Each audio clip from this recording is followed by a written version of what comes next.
Razi visions, the guide of madrasa students. അസ്സലാമു അലൈക്കും വറഹ്മത്തുള്ളാഹി വബറകാതുഹു. റാസി വിഷൻ്റെ പുതിയൊരു വീഡിയോയിലേക്ക് നിങ്ങളെ ഹൃദ്യമായി സ്വാഗതം ചെയ്യുന്നു. മദ്രസ വിദ്യാർത്ഥികൾക്ക് വളരെ ഉപകാരപ്രദമായ ഈ ചാനൽ നിങ്ങൾ ആദ്യമായിട്ടാണ് കാണുന്നതെങ്കിൽ ചാനൽ ഒന്ന് സബ്സ്ക്രൈബ് ചെയ്യുക. വീഡിയോ നിങ്ങളുടെ കൂട്ടുകാരിലേക്കൊക്കെ എത്തിക്കുക. ലൈക്ക് ചെയ്യുക, ഷെയർ ചെയ്യുക. വീഡിയോ ഹൈപ്പ് ചെയ്യാൻ അറിയുന്നവർ ഹൈപ്പ് ചെയ്യുക. നിങ്ങളുടെ വിലപ്പെട്ട കമൻറ്റുകളൊക്കെ അറിയിക്കുക. ഈ വീഡിയോയിൽ 5ാം ക്ലാസ്സിലെ താരീഖ് എന്ന വിഷയത്തിലെ ഒരു മോഡൽ ചോദ്യപേപ്പറാണ് നോക്കുന്നത്. അതിലിവിടെ ഒന്നാമത്തെ ആക്ടിവിറ്റി യോജിപ്പിക്കാമെന്നാണ്. താഴെ 5 ചോദ്യങ്ങളുണ്ട്. അതിനോട് യോജിക്കുന്ന ഉത്തരങ്ങൾ ഇടത് സൈഡിലൊരു ബോക്സിൽ കൊടുത്തിട്ടുണ്ട്. ഈ ചോദ്യങ്ങളൊക്കെ ഉത്തരങ്ങൾ വായിച്ച് മനസ്സിലാക്കി ആൻസറുകൾ ഇവിടേക്ക് എടുത്തെഴുതുക. ഇവിടെ സ്ഥലം കൊടുത്തിട്ടുണ്ട് എഴുതാൻ. അപ്പോൾ ചോദ്യങ്ങൾ എന്തൊക്കെയാണ്? ഒന്നാമത്തേത് അഫ്ഷുസ്സലാമ എന്നാണ്. രണ്ടാമത്തേത് അത്ഇമുത്ത്വാം. ഇതിൻ്റെയൊക്കെ ബാക്കി ഭാഗമാണ് പുറത്ത് കൊടുത്തിട്ടുള്ളത്, അല്ലെങ്കിൽ അതിൻ്റെ അർത്ഥം അതുണ്ടാവും. അർത്ഥമാണ് കൊടുത്തിട്ടുള്ളത്. മൂന്നാമത്തേത് സുലുൽ അർഹാം. നാലാമത്തേത് അൽ മുഹാജിറൂൻ. 5ാമത്തേത് അൽ അൻസ്വാർ. പിന്നെ ഇവിടെ ഉത്തരങ്ങൾ എന്തൊക്കെയാണ്? മക്കയിൽ നിന്ന് വന്നവർ, കുടുംബ സന്ദർശനം, മദീനയിൽ സ്വീകരിച്ചവർ, സലാം വ്യാപിപ്പിക്കൽ, ഭക്ഷണം സ്വതക്ക ചെയ്യൽ. ഇതൊക്കെയാണ് ഓപ്ഷൻസുകളായിട്ട് കൊടുത്തിട്ടുള്ളത്. അതിലൊന്നാമത്തേത് നമുക്ക് അഫ്ഷുസ്സലാം. അഫ്ഷുസ്സലാം പറഞ്ഞാൽ സലാം എന്നതിൽ ഉണ്ടല്ലോ, അപ്പോൾ തന്നെ നമുക്ക് മനസ്സിലാക്കാം എന്താണ് സലാം വ്യാപിപ്പിക്കൽ. ഇതാണ് ഒന്നാമത്തേൻ്റെ ഉത്തരം.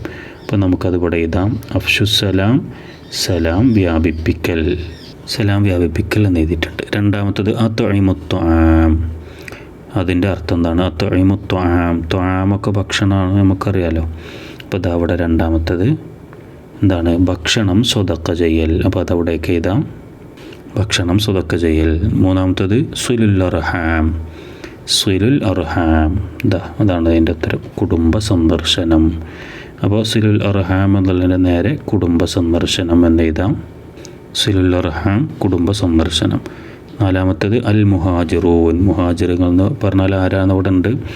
എന്താണ് അതിൻ്റെ ആൻസർ? മക്കയിൽ നിന്ന് വന്നവർ അല്ലേ?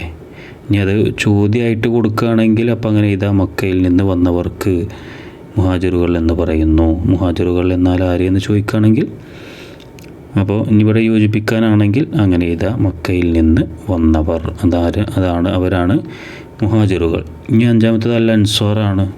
എന്താണ് അതിൻ്റെത് ആൻസർ? മദീനയിൽ സ്വീകരിച്ചവർ, അതാണ് അൻസ്വാർ. അപ്പോൾ അതവിടെ ഇതാ, അൽ അൻസ്വാർ, മദീനയിൽ സ്വീകരിച്ചവർ. ഇനി രണ്ടാമത്തെ ആക്ടിവിറ്റി ഉത്തരം എഴുതാം എന്നാണ്. താഴെ 4 ചോദ്യങ്ങളുണ്ട്, അതിൻ്റെ ഉത്തരം എഴുതാനാണ്. അതിലൊന്നാമത്തെ ചോദ്യം എന്താ? ബദറിൽ തടവിലാക്കപ്പെട്ടവരിൽ ചിലർ പണം അടച്ച് മോചിതരായി അല്ലേ? ബദറിൽ ഏകദേശം 70 പേർ കൊല്ലപ്പെട്ടു, 70 പേരെ തടവുകാരാക്കപ്പെട്ടു എന്നൊക്കെ പഠിച്ചു. അതിൽ ചിലരെന്ത് ചെയ്തു? പണം കൊടുത്തിട്ട് മോചിതരായി. മറ്റുള്ളവർ എങ്ങനെയാണ് മോചിതരായി എന്നാണ്. അതിൻ്റെ ഉത്തരം 10 പേർക്ക് വീതം എഴുത്തും വായനയും പഠിപ്പിച്ചു കൊടുത്തിട്ടാണ് അവർ മോചിതരായി. അപ്പോൾ അതങ്ങനെ എഴുതാം. 10 പേർക്ക് വീതം എഴുത്തും വായനയും പഠിപ്പിച്ചു കൊടുത്ത് അങ്ങനെയാണ് മോചിതരായത്. രണ്ടാമത്തെ ചോദ്യം, ബദർ യുദ്ധത്തിന് മുമ്പ് നബി സല്ലല്ലാഹു അലൈഹി വസല്ലം അള്ളാഹുവിനോട് എന്താണ് ദുആ ചെയ്തത്? ബദർ യുദ്ധം നടക്കുന്നതിന് മുമ്പ് നബി തങ്ങൾ അള്ളാഹുവിനോട് എന്താണ് ദുആ ചെയ്തത്? അതിൻ്റെ ഉത്തരം ഇതാണ്: അള്ളാഹുവേ, ഈ ചെറിയ സംഘത്തെ നീ നശിപ്പിച്ചാൽ നിനക്ക് ഇബാദത്ത് ചെയ്യാൻ ഭൂമിയിൽ ആരും, അല്ലെങ്കിൽ ഭൂമിയിൽ ഒരാളും ഉണ്ടാവുകയില്ല. അതാണ് പറഞ്ഞത്, ദുആ ചെയ്തത്.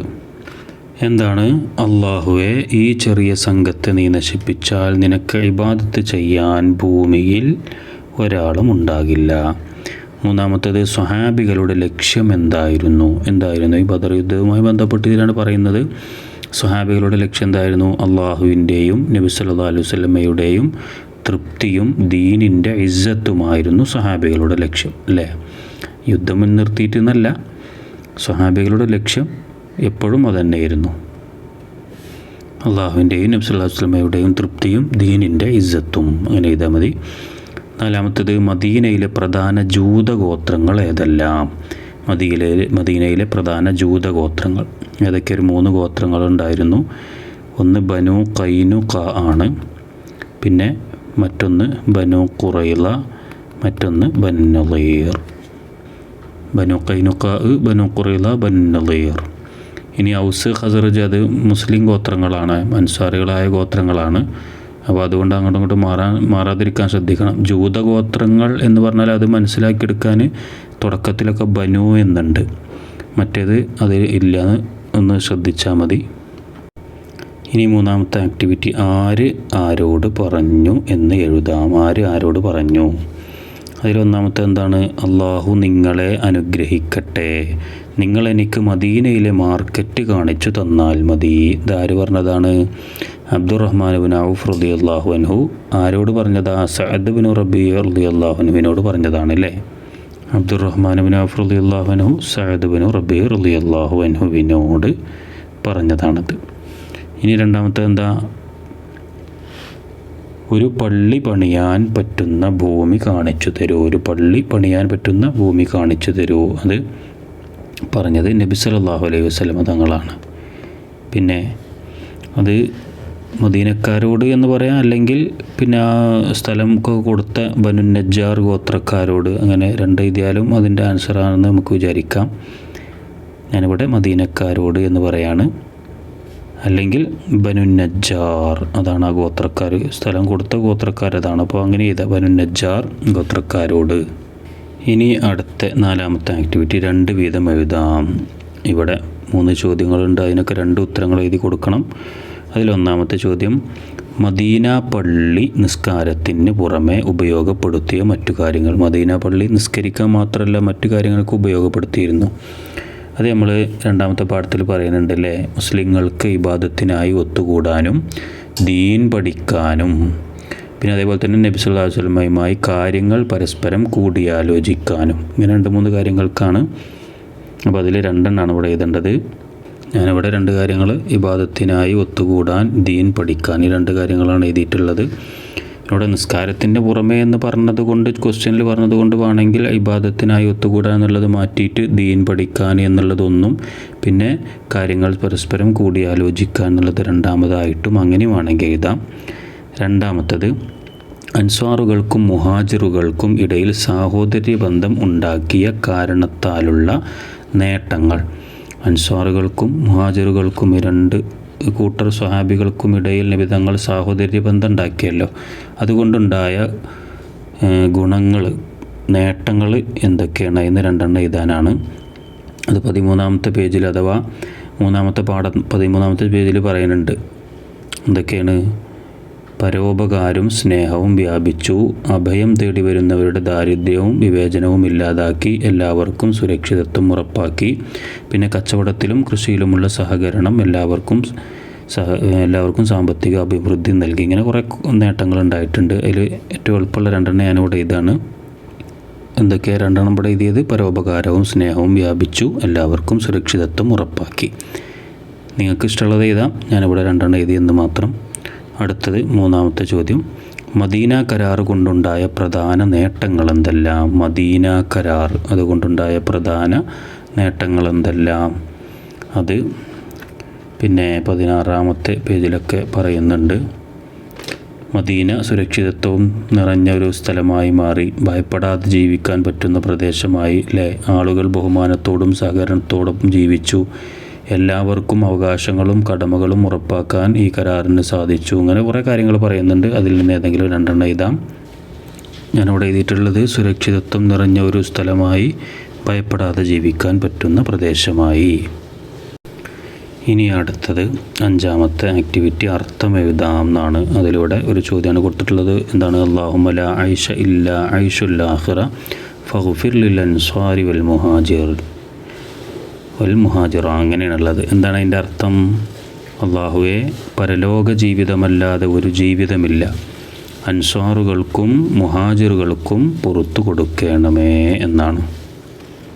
അല്ലാഹുവേ, പരലോക ജീവിതമല്ലാതെ ഒരു ജീവിതമില്ല, അൻസ്വാറുകൾക്കും മുഹാജിറുകൾക്കും പുറത്തു കൊടുക്കണമേ. അപ്പോൾ അതങ്ങനെ എഴുതാം. ഇനി അടുത്തൊരു ആക്ടിവിറ്റി 6-ാമത്തത്, കള്ളികൾ പൂർത്തിയാക്കി എഴുതാം എന്നാണ്. കള്ളികൾ പൂർത്തിയാക്കി എഴുതാം. അത് ബദർ യുദ്ധം ഇവിടെ ബ്രാക്കറ്റിൽ കൊടുത്തിട്ടുണ്ട്. ആ ബദർ യുദ്ധവുമായി ബന്ധപ്പെടുത്തിയിട്ട് ആണ് ഇത് പൂരിപ്പിക്കേണ്ടത്. അതിൽ 1-ാമത്തത് ഞാൻ ഇവിടെ നമ്പർ ഇട്ട് വെക്കുകയാണ്. യുദ്ധം നടന്ന തീയതി, ബദർ യുദ്ധം നടന്ന തീയതി അതേതാണ്? ഹിജറ 2-ാം വർഷം റമളാൻ 17 ആണല്ലേ. ഹിജറ 2 റമളാൻ 17. ഇനി അതിൽ രണ്ടാമത്തത് എന്താ, മുസ്ലിങ്ങളുടെ എണ്ണം. മുസ്ലിങ്ങൾ എത്ര പേരുണ്ടായിരുന്നു ബദർ യുദ്ധത്തിൽ? 313 പേരാണ് ഉണ്ടായിരുന്നത്.